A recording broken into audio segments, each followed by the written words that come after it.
and welcome. Today, cloud RFP and tenders about public clouds. My name is Dan Larsen, and I'm an associate partner here at Zangenberg Analytics.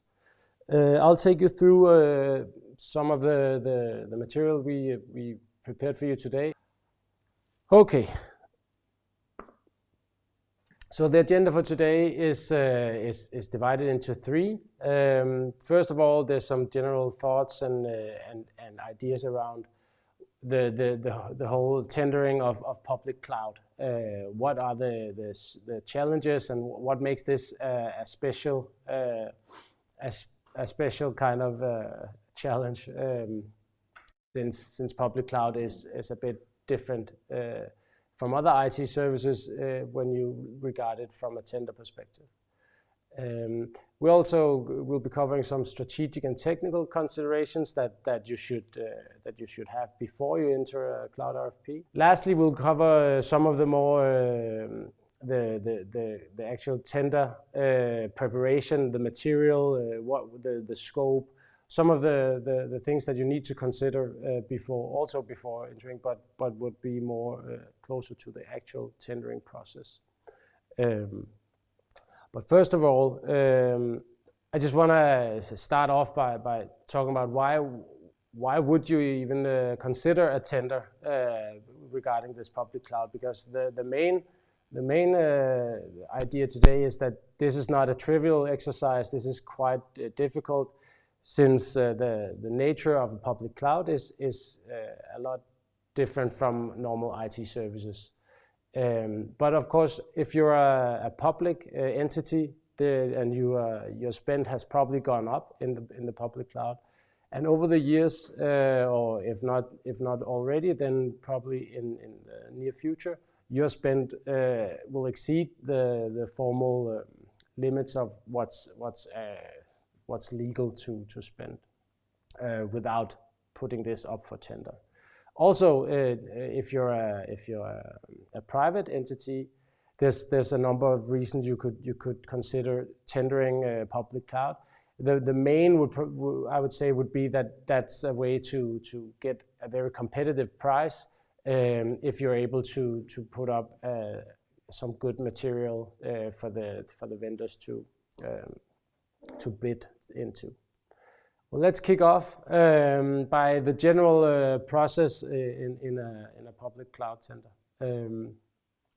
Because as I've said several times already, this is not trivial, but good preparation is the main medicine for that. First of all, you need to have a period where you identify challenges and the special conditions that you're going into. There's a lot of strategic thoughts that you need to align before you design and decide which strategy or which way to tender.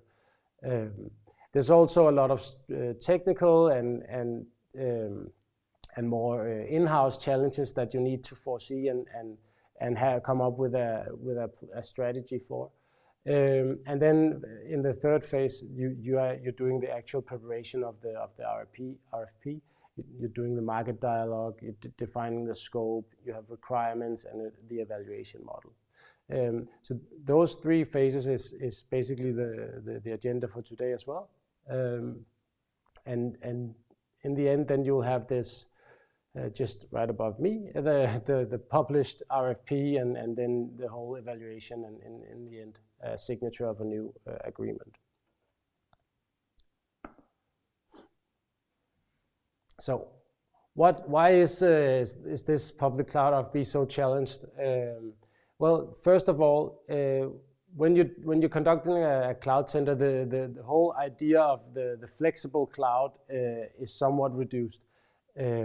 Because you're gonna be, you can only in a tender you can somewhat say only buy what you ordered or what you put up for competition, and if you haven't described something that you later down the road want to buy, you're actually not allowed to buy it, and that makes it a bit difficult for a lot of organizations to say, well, 4 years from now, which technology in the cloud are we going to use, and how are we going to describe something that hasn't been invented already? You can also say that when you've done one tender, then a few years later you'll be doing another one, and from that there's a lot of lock-in, but you also you need to switch from one hyperscaler's products to another hyperscaler's, and in that shift you might experience a lot of limitations that will affect the whole flexibility, because you don't really start using the different products. And again, you want to do a tender as fair as possible, and you do that by comparing the different offerings. The problem is here with apples and pears. The different hyperscalers don't have directly comparable products. So you need to find a solution of how you compare different PaaS and SaaS solutions. They're bundled in different ways, and they come with different technical technical considerations. But this is not something that should stop you. These are just some of the challenges that you need to work around. And the whole idea is that you're actually bringing your tender material up to a level that is where you compare the products across the hyperscalers without giving any of the hyperscalers an advantage, because you're not allowed to describe the products from whatever you have today or whatever you're used to be buying, because then you will give that hyperscaler an advantage.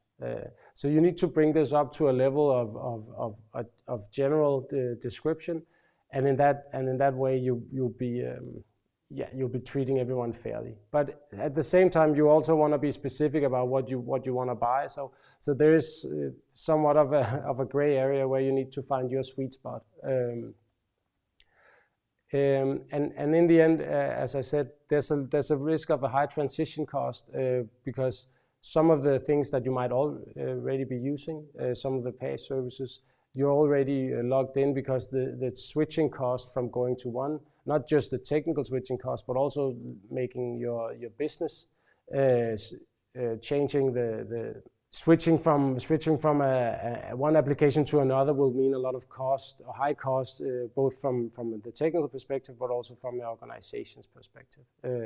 And if you want to do that 5 years later again, then this starts to be somewhat tedious.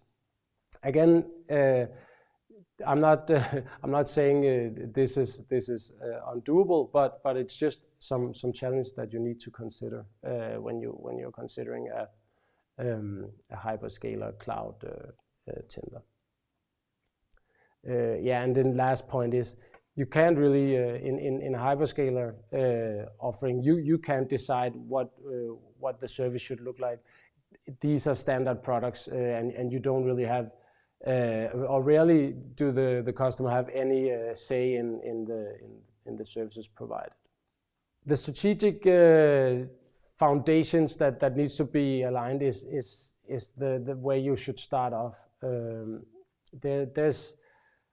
You need to decide what is our aim, or what is the goal of doing a tender here. Are we doing this because we want a lower cost? Are we doing this because we want higher flexibility? Do we want the latest products to be available for us? And all of these, depending on what you decide is the strategic aim, that gives you an idea of what type of RFP you want to do, but also the requirement specifications and a lot of the evaluation criteria, and basically how you want to design your whole process and the RFP material. So the strategic considerations in the beginning is is key to achieving both a good agreement that fits your needs, but also if you can write these things down, if you can make it explicit for the vendors or the hyperscalers that are bidding, then you will most likely turn up or end up with a much better agreement than otherwise. So the strategic the phase should not be taken too lightly on. There's also some technical challenges that you should consider. Is there anything in the systems landscape that today that you foresee cannot be moved into the cloud? Is it only part of the system landscape that we are to move, or is it the entire platform that we're moving? In what way are we moving? Are we doing it in an organic growth, or are we doing it as a cloud first from day one? Some of these things will also give you a good idea of how big an effort the tender will have to be, because if you are to describe the entire how your entire system landscape is to be transformed into, then you need to make sure that all of your systems can actually be comprehended by the new contract that you are forming. Lastly, organizations aren't just systems landscapes. There's also a lot of people, and let me just move myself. There's bound to be a big competence challenge if you end up with a new platform that you might not have the resources for filling out. So you also need to get an overview of what kind of resources is available to you. Which do you need if you end up with any of the 3, 4, 5 hyperscalers that you invite into the RFP. And then again, this is not something you need to consider once. This is also something you need to consider if you're later down the road is doing a new tender, where you would have to perhaps go from AWS resources to Microsoft Azure or Google Cloud or whoever it is. And most of the technicians or cloud architects out there are specialized. There's of course some that are very good at all the platforms, but most people have more experience in one more than the other. And just getting an idea of what the stakes are here is something that is essential. Also, because when you finally end up with a contract, then you don't have a lot of time to get your resources in. These resources are very scarce, especially in Denmark. So the strategic foundation, as I said, will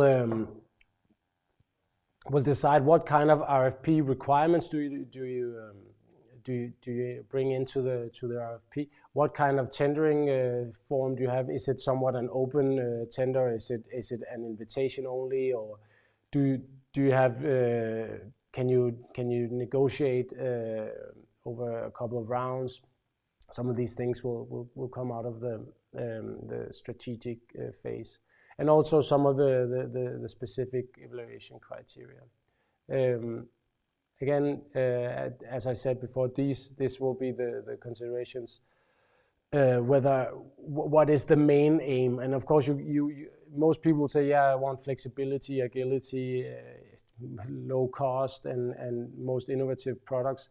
But you need to choose or prioritize these at least.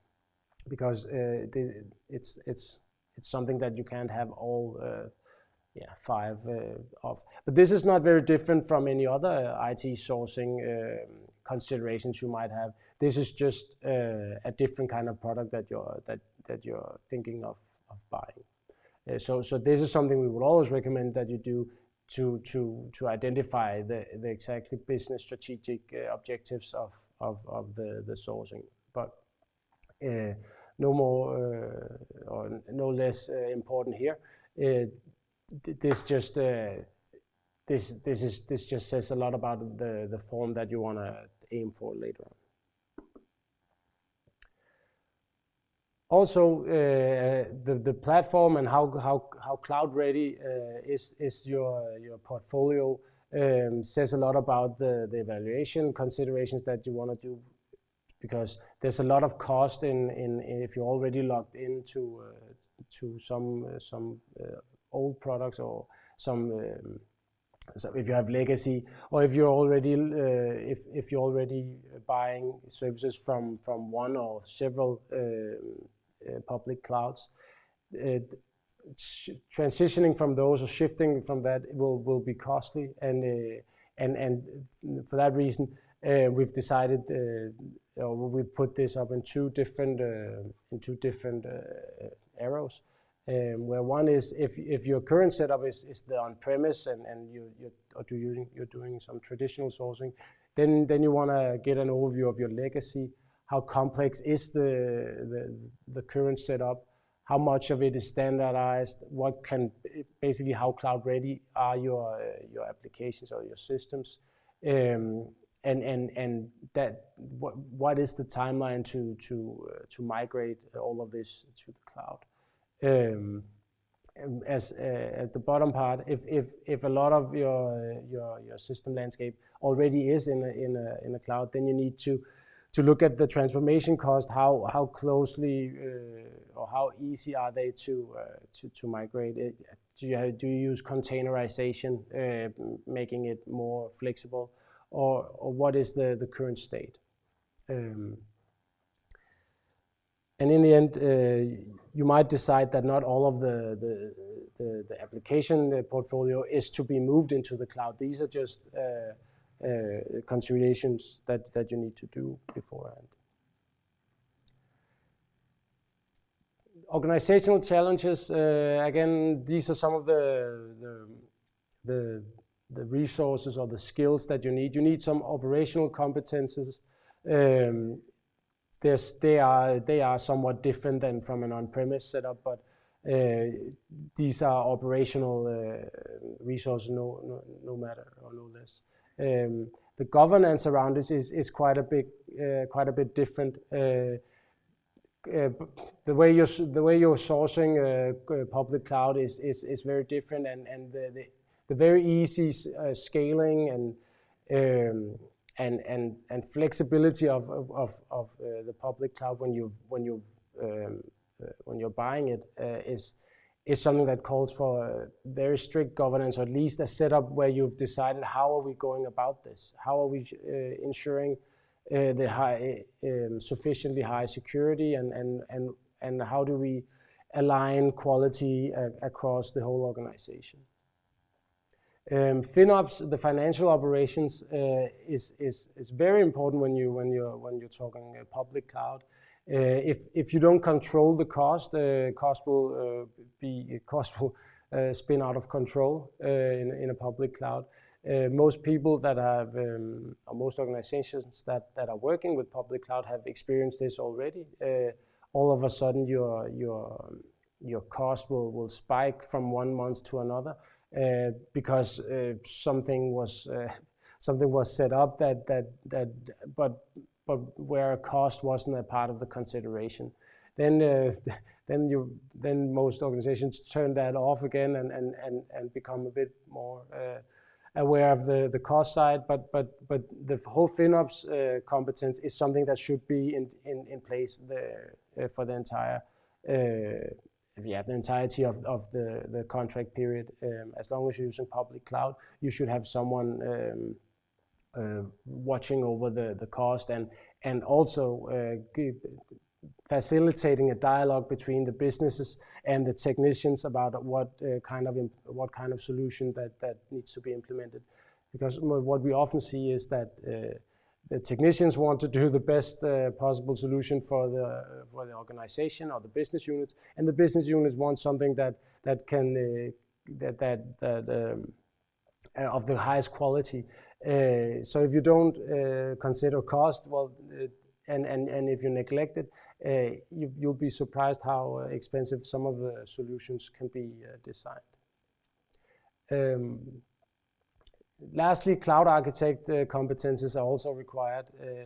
That goes without saying, but that should be in place before you venture into or too far into the public cloud RFP.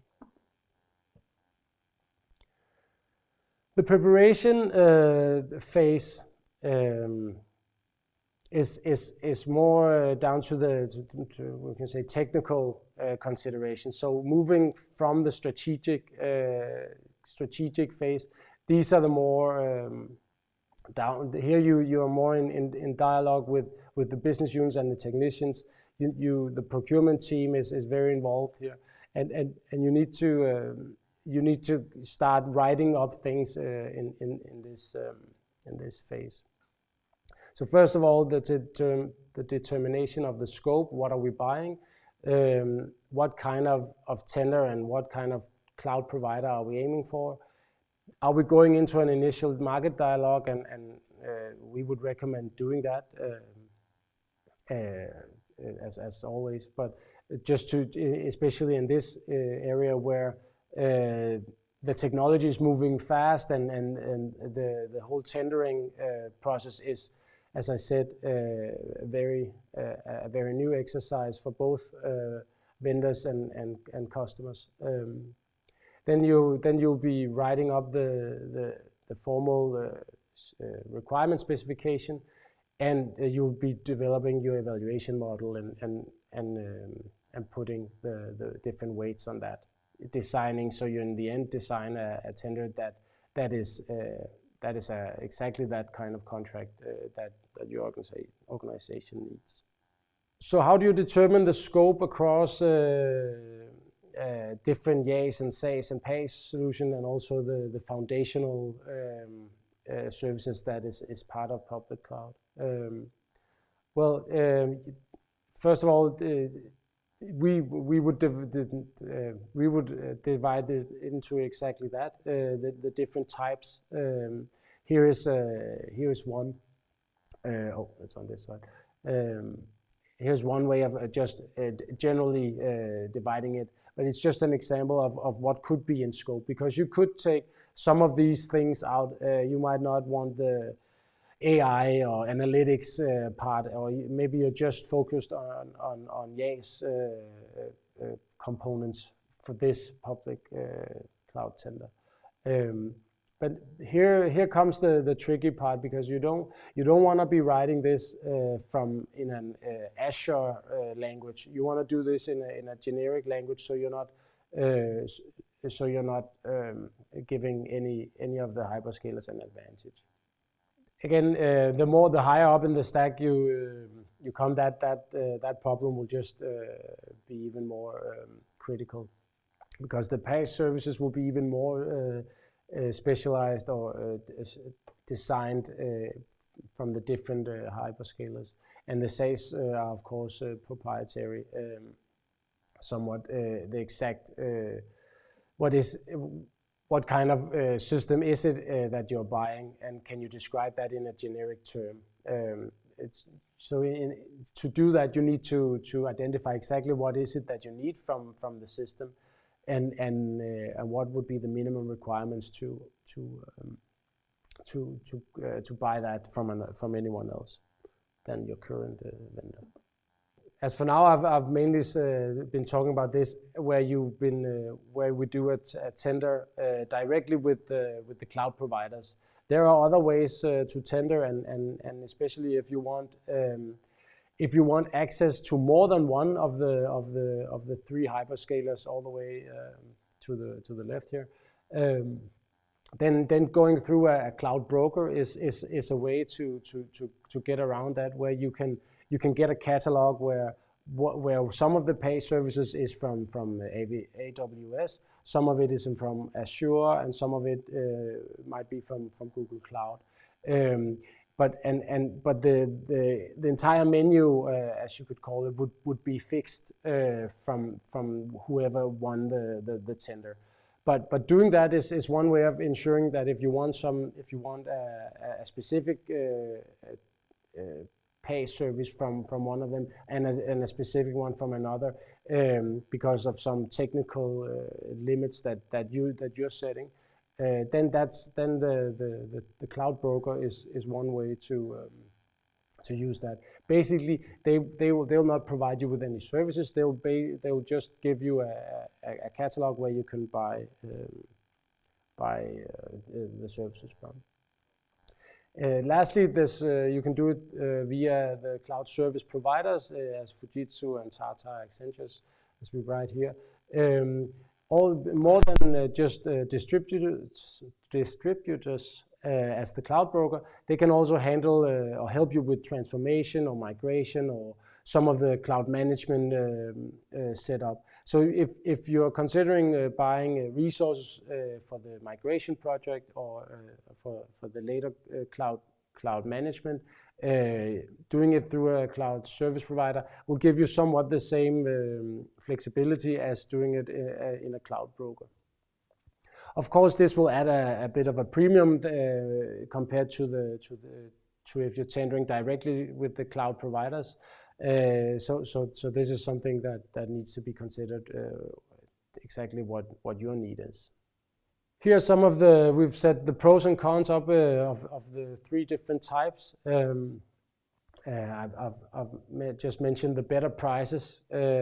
Also, there's somewhat less complexity when you're doing it directly with a cloud provider, because there's a direct connection to the provider, and hence not more vendors to be handled.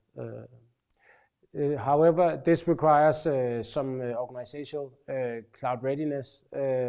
Also, your systems, or at least you need a transformation project to get your systems cloud ready if they are not cloud ready already. But this is something that can be purchased besides the cloud tender, of course. And you could just do another tender if you want to buy something directly from the cloud providers.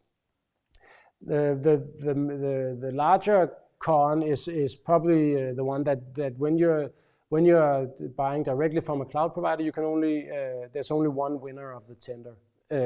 So that would be only AWS or Azure or Google Cloud or whoever is part of your cloud tender. And after you've decided a winner of the tender, you only have access to that one provider's services. So if one of them gets ahead in an area, and all of a sudden you would rather have bought some of the specified services in your tender from another, well, then you'll have to wait till the next tender round before you can do that, and until then you'll have to suffice with whatever is from your cloud vendor, or from a smaller player outside of the scope. The pros of going via the cloud broker would be, as I said, you get access to multiple cloud providers. You can actually pick and choose, well, somewhat, if you design it correctly. You can at least see what they offer from the different cloud providers when you're evaluating the tender, and hence in that way you can choose whoever has the exact service catalog that fits your needs. Also, you would at least there will be a higher local presence than the hyperscalers can give you. Of course, we do see some local offices, but this is clearly better with the smaller cloud brokers. And then you can also buy these cloud management services, where just perhaps not a FinOps version, but some lighter version of the cloud management is something you can buy from most cloud brokers. The cons again would be a bit higher prices, because they will put on a premium on top of whatever prices you you would be giving or getting from the hyperscaler, depending on your size, of course. But still, you should expect somewhat a premium for the cloud brokers' services. There's the increased complexity from dealing with another vendor, one more vendor in this area, and you might have an interest in conflicts, and by that we mean they will earn more money the more you buy, so they'll probably not raise the flag if you're spending money unwisely in areas. The right sizing exercises, the whole FinOps exercise doesn't really fit well with the cloud broker, as they will have incentives to let you buy even more of the services that they broker. So lastly, doing it through a cloud service provider, you'll get that possibility of assistance in your transformation or transition process. You'll get much easier access to a skill pool of cloud resources, and you'll also have that, just like the cloud broker, you'll have access to multiple cloud providers. Again, even higher prices probably, and here the risk of login is even higher, as as the resources that you're using will also have or gain that knowledge of your portfolio and your systems that you could have insourced yourself, and in that way be even more flexible when if you want to shift between cloud service providers, or later on between the direct cloud providers. The whole idea of choosing between a cloud broker and a hyperscaler should come from something else than just the price in itself. As I said, there were some of the that possibility to buy from different cloud providers is something that we would see the cloud broker being a good way of doing. Not exactly the pricing. So if it's pricing only that you're looking into, or that you're weighing as a high as a high evaluation criteria, then you would probably go for the direct cloud provider. Why would you go into a market dialogue? Yes, I briefly touched upon it earlier on, and the whole idea here is that you actually get an overview of what is out there in the market. What can you choose between? What kind of offerings do they have? So you can ask these specific questions, and you can have raise concerns directly with your coming tender bidders before doing your tender material. This is just like any other tender. There's a lot of reasoning for going with a market dialogue beforehand. Also, a good idea here is that whatever your expectations are, you can test them with potential providers. And also, and not least, that you express your interest will also prepare the different potential bidders for your tender, and they will you'll probably end up with a much better contract material in the end, as you will have vendors. You will have given vendors better time for the preparation. What should you do in a market dialogue? Well, you should provide the basic information about your organization. You should also use that strategic foundation that we build in the first phase. You should, the more precise you can be about what your cloud strategy is and what the timeline is, the better the vendor can suit your needs. You also want to identify how cloud ready you are, and where you're not cloud ready, which applications are you considering, and which are you deeming not to be cloud ready. You want to also provide your current cloud portfolio, which pay services, which EAS services, how big a volume of capacity are you buying, what generations are they, the whole shebang.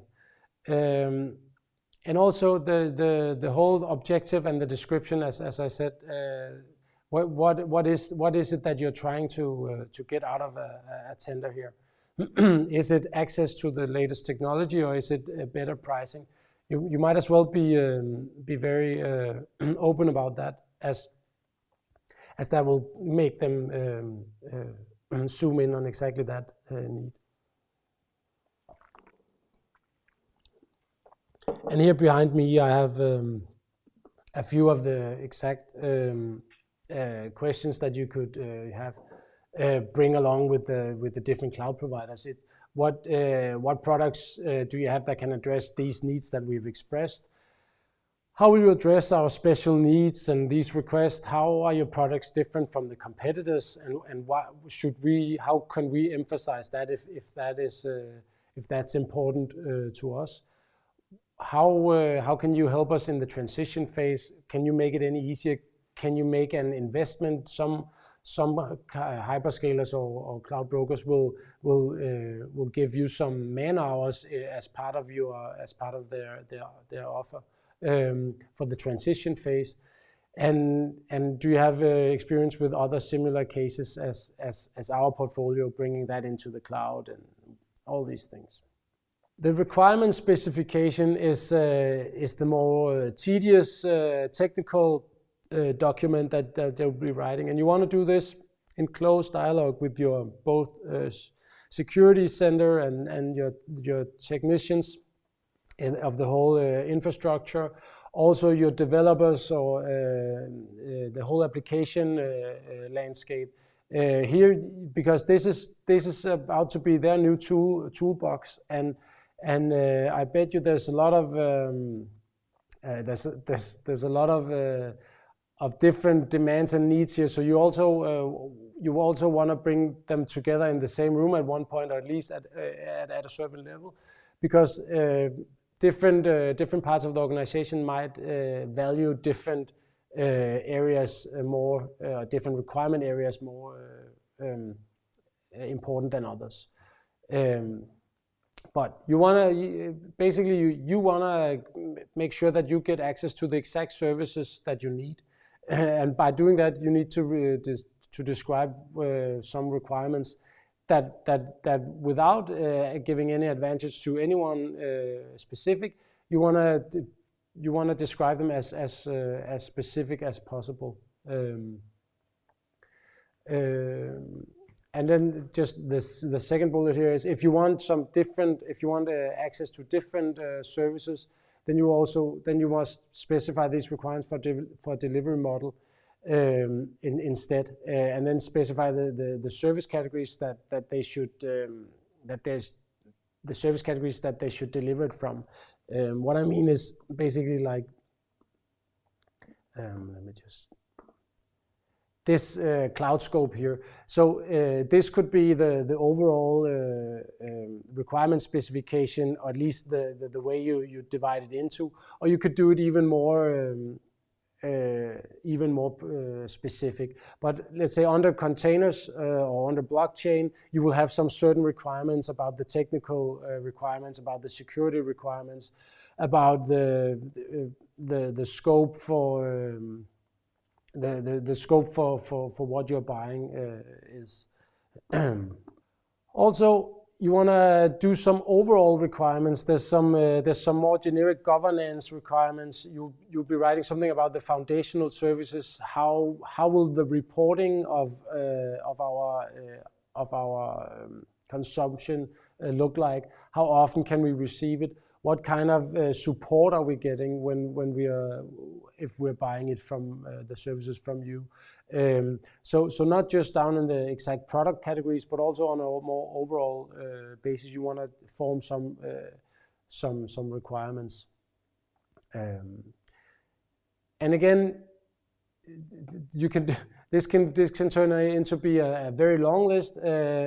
but you also want to make it a concise list for the tender to be as efficient and as good as possible, because there's a lot of needs that you might not need to write into that you'll get nevertheless. So this market dialogue of what you can expect to receive is also very important in when you're doing these requirement specifications, because some of the things that you thought was something you would have to write a lot of details on is perhaps something you'll get exactly in the same way, no matter how you write it. And in that regard, you also have these legal considerations as the example of different requirement types pose. And from that, you will actually get you can end up with some legal risk if you don't get that exactly right. Here we've divided the requirement types into minimum requirements, standard requirements, and evaluation requirements, where minimum requirements is something that must be fulfilled by the bidder. And if you've written something here that one of the bidders cannot fulfill, well, then they'll be out of the game unless you have one or more than one round of bidding. So for that reason, it's important that you don't exclude any of the providers that you're aiming for in your minimum requirements. The standard requirements is something that should be fulfilled in the final tender, and thus something that can be removed along the way, where the minimum requirements, perhaps I didn't say that correctly, but the minimum requirements should be fulfilled from the beginning. So you want to be a little easy on filling in minimum requirements. Of course, there are some minimum requirements that you cannot accept. Perhaps you have some organizational criteria, some that will be a requirement no matter what. So of course they should be in there, but just handle them with care, and the dialogue that you can get through the different tender rounds could remove some of the potential problems. So that's where you could use the standard requirements instead of a minimum requirement. Then there's the evaluation requirements, and those are the ones that you want to evaluate your. Those are the ones where you want to evaluate the different tenders against each other. So that's also where you'll be writing the exact way you will be evaluating them. You can say what would be positively evaluated and what is not positively evaluated. So the bidder will have a chance to fulfill whatever needs you have. These will be these will be the foundation of the evaluation in the end. So you also want to get these right. And when you formulated them all, you want to take a look at the entire list, because perhaps you've put in a lot of requirements in one area and only a few very precise requirements in another area. And if you don't design your evaluation point system based on that, you might end up putting much more emphasis on the ones with a lot of requirements instead of the ones with very few but specific requirements. And that might not be what you aim to do. So you want to test the evaluation point system after you have the entire list of evaluation criteria, evaluation requirements. Here's a long list of requirements that you could put up. Multi-tenancy, how many cloud platforms can you support? How do you bill us? Which licenses can we use in the cloud? How much self-service? Where are you in a global or in the global geography? Environmental considerations. How green is your service in the end? especially the green in the environmental considerations is something I've brought along today, because just to show you an example of how you can how deep you can go into the different requirements, because you want to write that up in a very detailed, but also aligned with your legal department, so you're not requiring something that would end up being a legal problem. But first of all, the requirements, as I said, must be general enough to include all the cloud providers that you want to be a part of the scope. This is an example of the what I said in the beginning of you have different products from the different providers with different names and a bit different technical configurations, but basically the same service. Above me here is a way to categorize these different services in a more generic term, so you can include them all. And what you have here is different storage services from 4 different cloud providers. Microsoft Azure's Blob Storage is somewhat similar to the Google Cloud Storage, and is somewhat similar to Amazon's S3 and IBM Cloud's Object Storage. These are different storage types, but they have an overlap, and when you don't want to describe something that excludes one service, so you want to be generic enough to not exclude anyone, but still describe exactly what you need, so you will get something that fulfills the business needs. So yeah, use cloud provider neutral terms, and that can be a challenge, as much of this is as we talk, the lingo that we discussed is often the product names rather than the technology behind it, because the first mover might be the ones that sets the name or the lingo, but when you write this, you want to make sure that you're not using something that Azure is only using for their services and not the others. The foundational services here in the bottom, as I said, these are not the exact products, but more the framework around your cloud products.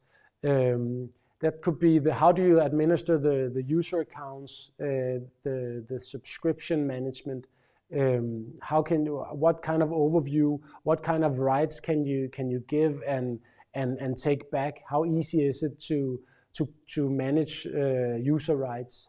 That could be something that you want to be very specific around. It might not be something that you're interested in at all.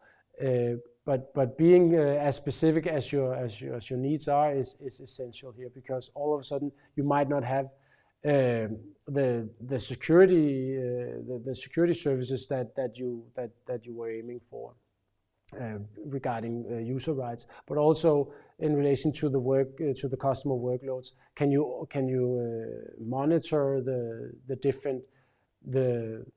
different users' actions, and can you exclude people from your tenant if so? Do you have one tenant? Do you have multiple tenants, etc.?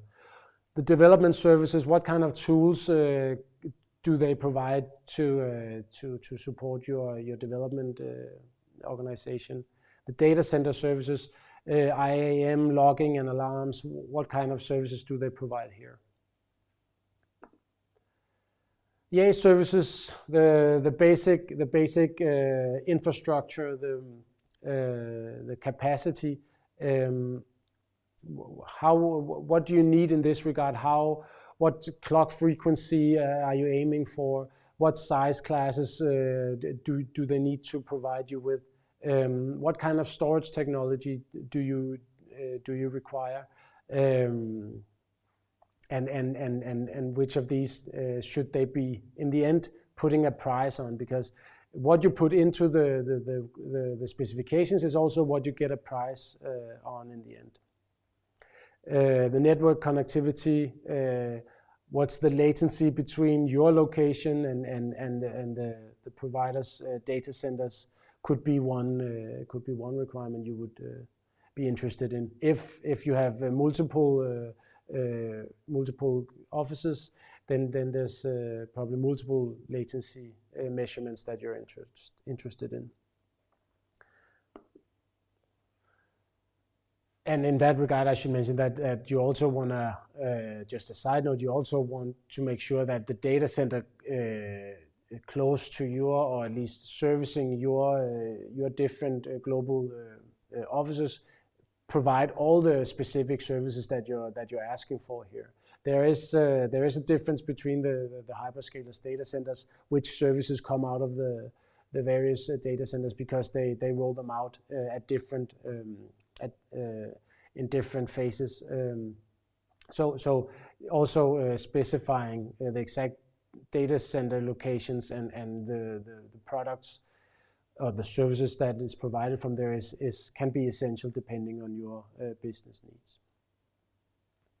The pay services, as you see here, these are the blockchains, the IoT, the data, the more generic but the more technology specific types of services that you would be purchasing later on.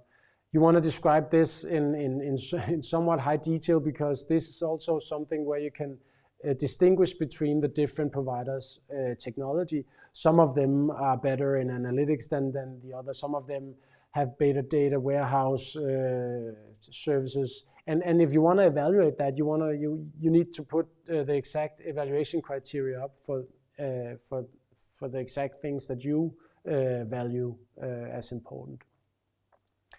Yeah, a long list here.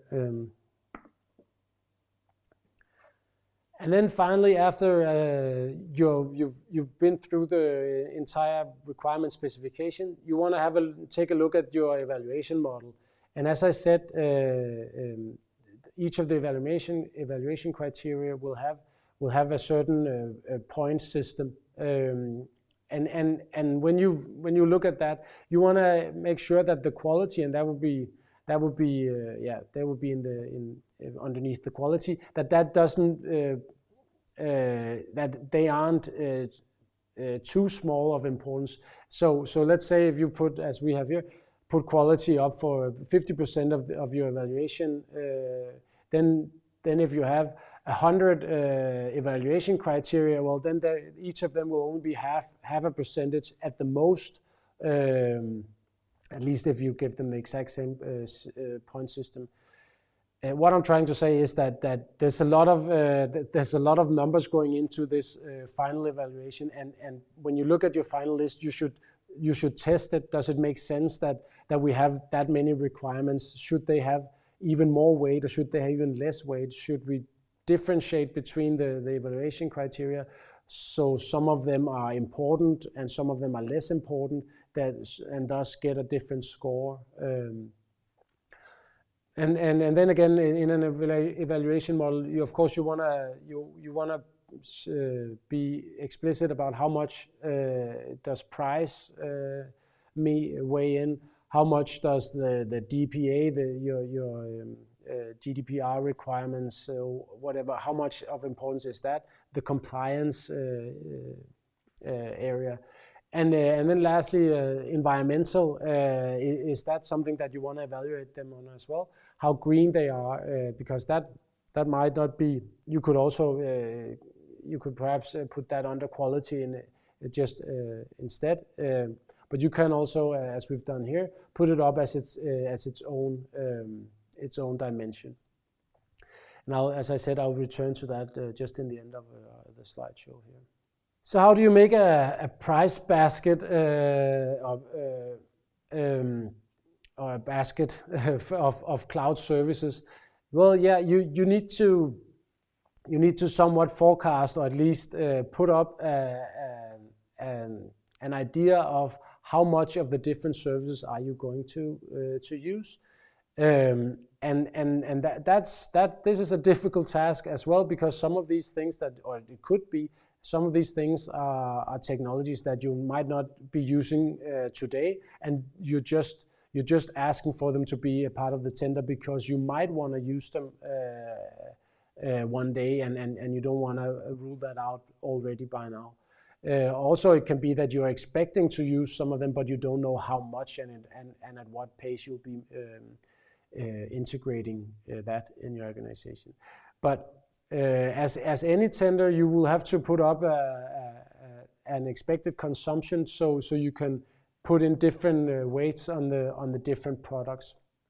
And this is not tedious in public cloud, as they have, as you probably know, very different metrics and very nitty-gritty metrics for the exact same. It could be egress and ingress.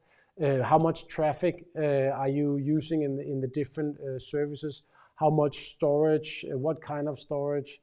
What time of how often will you access some of it? What time of day will you be scaling up your virtual machines, etc.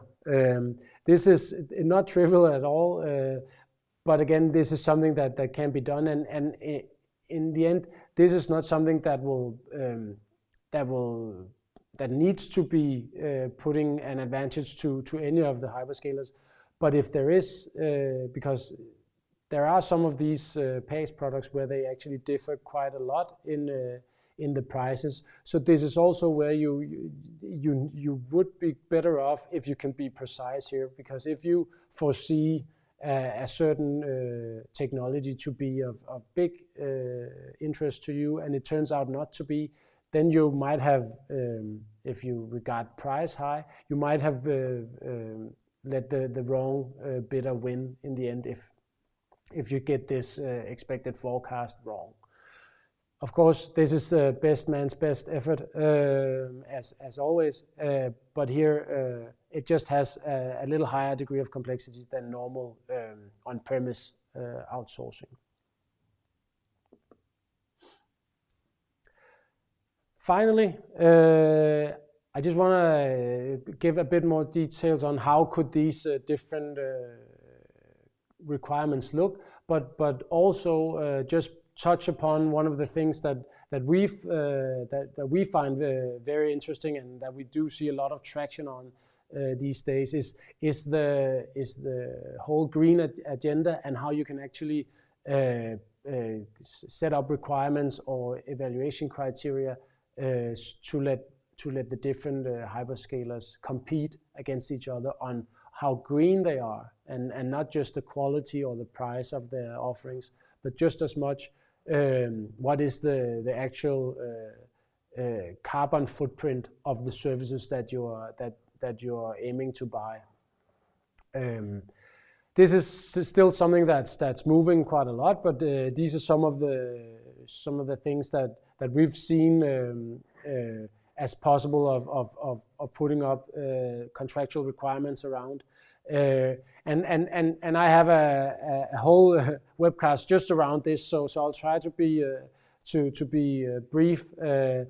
But to understand the carbon requirements, there are some terms such as the market-based share and the location-based carbon emission intensity. This is basically one of the first one, or the first one I should say, is where you can buy climate or carbon credits, and in that way you can offset your actual carbon emissions by buying carbon credits. And if you do that, you can measure nevertheless, you can measure what is your market-based share of renewable electricity. So if you're buying credits for all of your actual carbon footprint, then you will have 100% share of renewable electricity in the market-based way of calculating this. The location-based, the one in the middle, is a little different. That's the actual carbon emission that your power consumption has, and that depends on where your data center is located, and that has a lot to say about how green your cloud, public cloud services will be in the end. As if the data center is located in the Netherlands, it has quite a dark carbon footprint or a black carbon footprint. If it's located in Norway, it's the exact opposite, because much of Norway's electricity production is based on hydropower. And in Denmark, it's greener than in the Netherlands and more black than Norway, because we are relying somewhat still on coal powered. But still, just saying that this is something that actually moves a lot, and as most organizations do care about the green footprint, this is something that I strongly believe that you should consider when doing a public cloud tender. The next ones is the power usage effectiveness. That's how effective, designed, and technology-wise is your data center. How much excess power do we spend for each server running in our data center for cooling and backup and surveillance and etc. The lower the PUE, the greener the data center. And those PUEs I'll get to in a second. They vary between the different providers. And in the end, the reporting on the environmental performance is also something that you can just ask for. How often can we get this? What type of reporting do you provide us with? Is it only the market-based share that we can get from you, or can we also ask how much is our location-based carbon emission these days? And that is different from Azure, where you can only get the market-based share, and Google Cloud will actually provide you with your location-based carbon emission intensity. So just making sure that you understand what you're actually getting when you're buying these hyperscaler products. Here's a very small written detailed way of how could you write up one of these requirements, and this is an evaluation criteria that we put up and saying which standard that you should calculate the market-based share through, which kind of certificates that you accept, etc., etc. So that just to give you an example of what a criteria could look like. And finally, just some of the things that I just mentioned. These are the different why you should care about the carbon requirements and why you could incorporate them in a tender. First off, in the first box, you have the emission intensity from different areas, from data centers situated in different countries. And as I said, here you have the Azure, 3 different Azure data centers. One is placed in the Netherlands, one is placed in Denmark, and one is placed in Norway. And as you can see, the emission intensity is how much gram of CO2 per kilowatt hours do you produce. And we don't have the numbers here, but you can see by moving your data center from Azure, the Northern Europe or Western Europe, to an Azure data center in Denmark, you would reduce your carbon footprint by 54%. And it's basically for you. It's basically just to put your check mark in a different area, in a different region than another. And if you're doing that, you might as well go all the way to Norway if they provide you with the services that you need.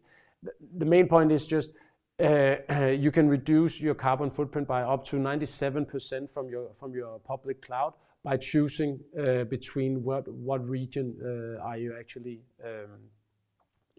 buying services from.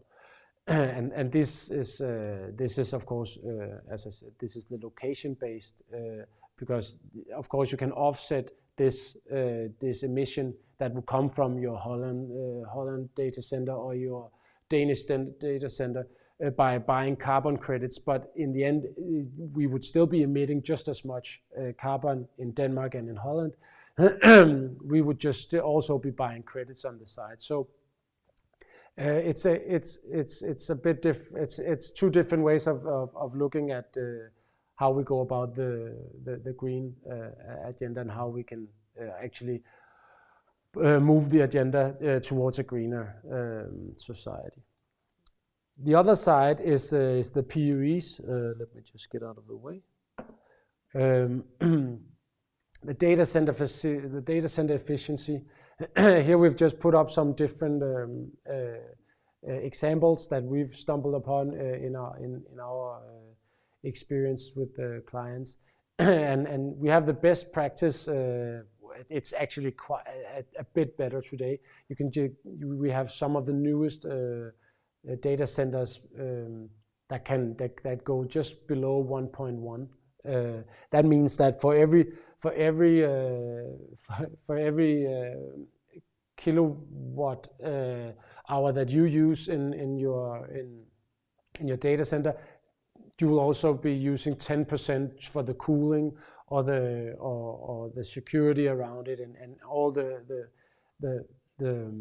necessities that need to be in place in order to operate a data center. But you see, one of the older data centers, we have that the farthest right, the blue column, that was a local data center in Denmark where the PUE was 1.29, meaning that they would be spending 29% more energy for each server power consumption they had.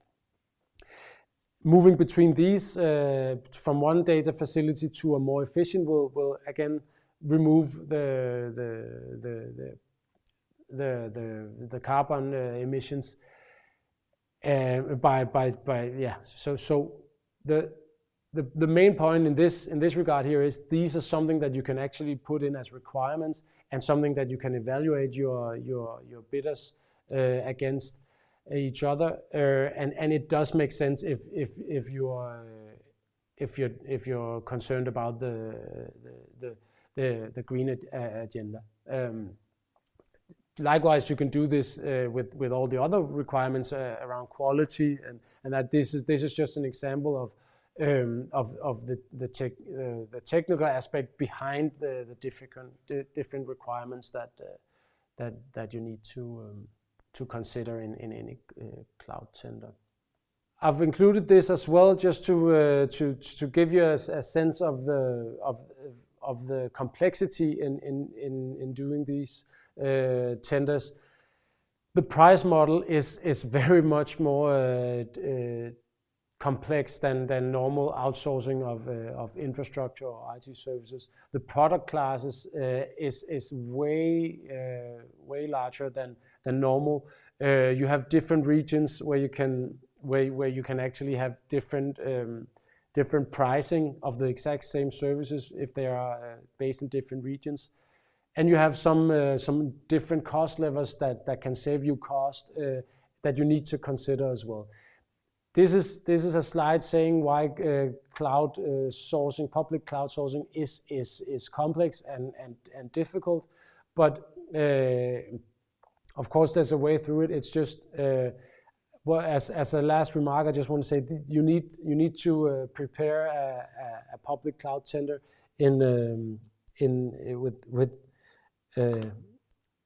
with a lot of time at hand, because this can be this can get very complex, and if you want to get it right, you want to understand the complexity of the price models and the product classes, and the different regions and the cost levels. Is reserved instances something you want to bring into the perspective? How about the licensing? Can you bring your own licenses, etc., etc. finishing off, I'm saying this is of course something we can help you with. I'm also gonna be sharing the presentation afterwards if you're interested, and of course we're more than happy to have a closer discussion if any of you are coming any closer to considering a public cloud tender, because this is again a new area. Not a lot of experience is within these kinds of activities and this kind of tender. So this is something that probably requires some extra thought, and we'll be happy to share more of our experience in your perspective if you want to reach out. Thank you for listening in. Thank you for taking your time to show your interest in a very new but interesting area, the public cloud tender. Thank you for today.